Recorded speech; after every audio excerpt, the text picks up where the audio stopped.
I'm going to turn it over to the Chief to provide an update and some of the details based on the limited amount of information that we have thus far this morning, and then I will provide some comments myself. Chief? My name is Brian O'Hara, B-R-I-A-N, O''H-A-R-A. I am the Minneapolis Police Chief. At approximately 9:03 a.m. this morning, Minneapolis police received a report of a shooting involving federal law enforcement in the area of East 26th Street and Nicollet Avenue on the south side of the city. Officers arrived and found an adult male with multiple gunshot wounds when they arrived. Life-saving aid was being rendered, and he was transported by ambulance to Hennepin County Medical Center, where he was later pronounced deceased. Based on the information that we have, which is very limited, this is a 37-year-old white male who is a Minneapolis resident, and we believe he is an American citizen. We have not been told any official reports of what has led up to the shooting, but we have seen the video that is circulating on social media. Our demand today is for those federal agencies that are operating in our city to do so with the same discipline, humanity, and integrity that effective law enforcement in this country demands. We urge everyone to remain peaceful. We recognize that there is a lot of anger and a lot of questions around what has happened, but we need people to remain peaceful. In the area, we have an unlawful assembly at this time. Minneapolis police have given multiple warnings for the crowd to disperse. We are asking for people to avoid the area and to leave if you are there. We have requested mutual aid from the Minnesota State Patrol and from all our local and county regional partners. We ask everyone to remain calm and to please do not destroy our own city.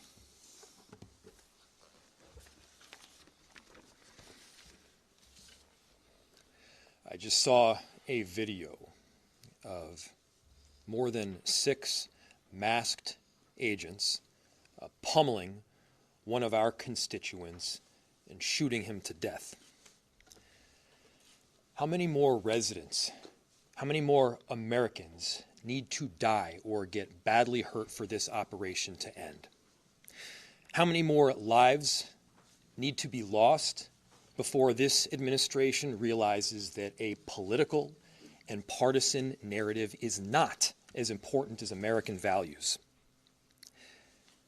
How many times must local and national leaders must plead with you, Donald Trump, to end this operation and recognize that this is not creating safety in our city?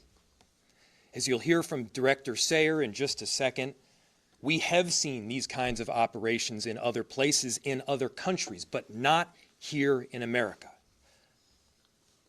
Not in a way where a great American city is being invaded by its own federal government. I'm done being told that our community members are responsible for the vitriol in our streets. I'm done being told that our local elected officials are solely responsible for turning down the temperature. Just yesterday, we saw 15,000 people peacefully protesting in the streets, speaking out, standing up for their neighbors. Not a single broken window, not a single injury. Those peaceful protests embody the very principles that both Minneapolis and America was founded upon. Conversely, the mass militarized force and unidentified agents who are occupying our streets, that is what weakens our country. That is what erodes trust in both law enforcement and in democracy itself. So to everyone listening, stand with Minneapolis. Stand up for America. Recognize that your children will ask you what side you were on. Your grandchildren will ask you what you did to act to prevent this from happening again, to make sure that the foundational elements of our democracy were rock solid. What did you do to protect your city? What did you do to protect your nation? This is not what America is about. This is not a partisan issue. This is an American issue. This administration and everyone involved in this operation should be reflecting. They should be reflecting right now and asking themselves, what exactly are you accomplishing? If the goal was to achieve peace and safety, this is doing exactly the opposite. If the goal was to achieve calm and prosperity, this is doing exactly the opposite.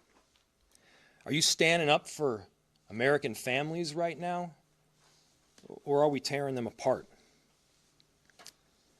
The invasion of these heavily armed masked agents roaming around on our streets of Minneapolis, emboldened with a sense of impunity, it has to end. This is not how it has to be.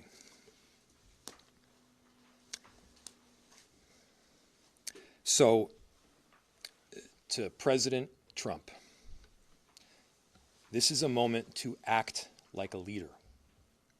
Put Minneapolis, put America first in this moment. Let's achieve peace. Let's end this operation, and I'm telling you, our city will come back. Safety will be restored. We're asking for you to take action now to remove these federal agents. Director Sayer.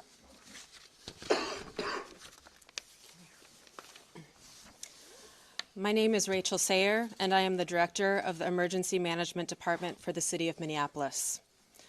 I took this job to keep us safe because I live here, and this is my community. We are doing everything we can to mitigate the impacts of this terrible situation. The city's Emergency Operations Center continues to be activated, as it has throughout the surge in federal agents over the last few weeks. We are tracking impacts and coordinating the city's response to this situation, which is having profound repercussions in our community. I can't underscore enough how much Operation Metro Surge is impacting our city.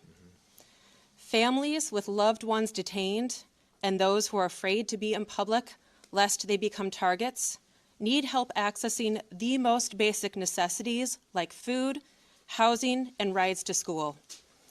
Businesses are shuttering and our local economy is severely impacted, which means families are suffering, just as we were rounding a corner in our recovery. Many of our Minneapolis residents, my neighbors, my friends, my community members, are ceasing participation in public life, afraid to even go to the doctor.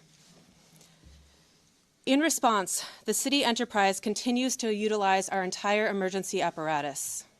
That means staff across departments, often around the clock, are putting their regular jobs on hold in order to respond to the impacts of Metro Surge. I want everyone to know there are numerous resources available to community members right now. We have mental health help available. We have food assistance, housing and rental assistance, legal help.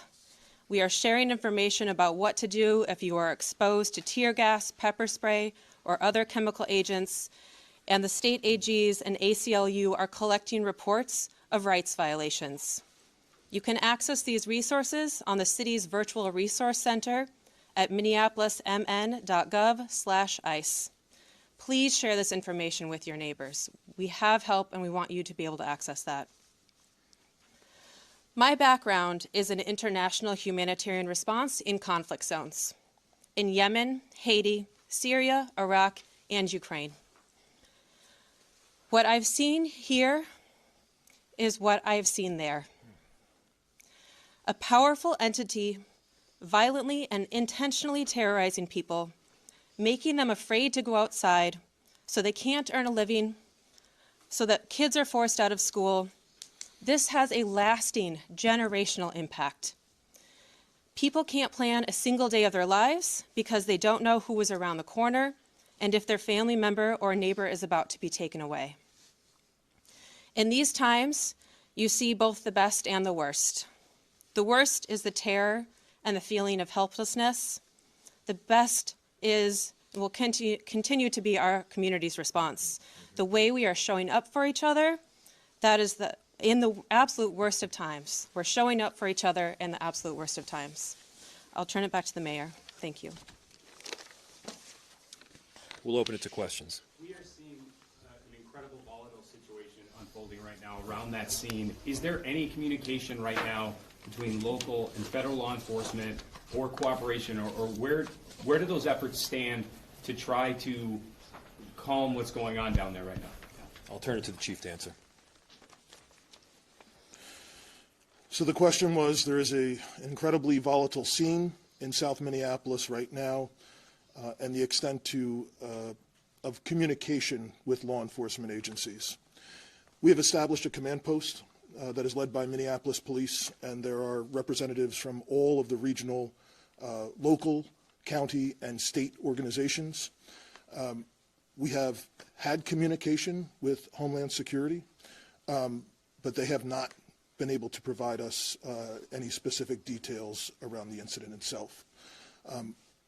We are responsible for ensuring the safety of people on the streets of our city, and we are doing everything that we can to maintain the peace right now, led by Minneapolis Police, but with the help of the Minnesota State Patrol, Hennepin and Ramsey County Sheriffs. Several suburban towns are in the city helping us with 911 calls.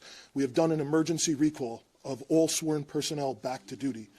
And we are working with the fire department right now to ensure that 2 small fires that were started in the area are safely extinguished. But again, we need everyone to avoid the area if possible. And the people who are in the area, we understand your frustrations. This is not sustainable. But we need people to leave the area at this time. Is the National Guard involved? We have communicated with the National Guard. They have been on standby for several days, and we have ensured the National Guard, as well as all of the local law enforcement partners, are aware of the situation. Chief and Mayor, if I can ask you, this is a statement from Tricia McLaughlin, spokesperson for DHS. She said in her statement, an individual approached U.S. Border Patrol officers with a 9mm semi-automatic handgun. Seen here, they showed a picture of it. The officers attempted to disarm the suspect, but the armed suspect violently resisted. More details on the armed struggle are forthcoming. Fearing for his life and the lives and safety of fellow officers, an agent fired defensive shots. Medics on the scene immediately delivered medical aid. Is that what happened? So Minneapolis Police, the question was, you read a statement from DHS saying that a weapon was presented and there was attempts to disarm the person. Again, like I stated earlier, Minneapolis Police, as well as our supervisors, our watch commander, responded to the scene. We were not provided any public safety statement around the incident, what happened. We have since seen a video that is circulating online, like thousands of other people have at this time. So we do not know what happened prior to the recording that is online right now. I immediately called for the Minnesota Bureau of Criminal Apprehension to respond, to conduct an investigation. They are on the scene. I believe the FBI is on the scene as well. But I think the video speaks for itself. What I can tell you is we have identified this person, 37-year-old white male, resident of the city. The only interaction that we are aware of with law enforcement has been for traffic tickets, and we believe he is a lawful gun owner with a permit to carry. Chief, can you clarify, was MPD cut out of this investigation? Has the BCA been cut out like we've seen from the 2 previous shootings? The question was, has MPD been cut out of the investigation, and has the BCA been cut out? As I stated, I immediately requested the BCA to respond. It's my understanding that they are on the scene. I have not heard anything otherwise.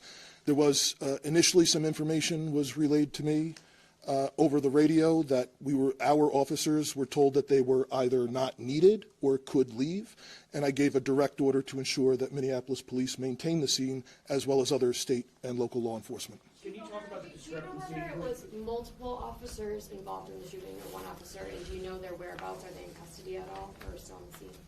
So the question was is there multiple officers involved in the shooting? That is the preliminary information. That is our understanding, that it was more than one law enforcement officer involved in the discharge. And again, There is public video that shows several law enforcement officers in a scuffle with someone. Can you talk about the discrepancy? Initial reports said that the victim here was 51 years old. The information that you have, where's that from? So the question was, the initial reports said the victim was 51. The information that I have is we sent Minneapolis police officers to the hospital with the individual who was shot, and they have since identified that person. Two more questions. Do you have a name of the individual who was shot? I do, and I'm not releasing it. Are you able to talk, have you been able to talk with top ICE and Border Patrol officials to ask them to please be in on this, or have you talked to them, or have you been rejected? The question was, have we talked with federal law enforcement to be in on this? We have had conversations with Homeland Security Investigations this morning. We are told they do not have any information to share at this time, but we will attempt to maintain those communications going forward. Last question. Do you believe that they have no information to share at this time? The question was, do I believe that they have no information to share at this time? I don't know if the individual that we were in contact with would or not. This is a Saturday morning. And just like it was for us, it was a scramble to do an emergency recall and to get people to the scene. All right, thank you guys. We'll have more information if we get any later throughout the day.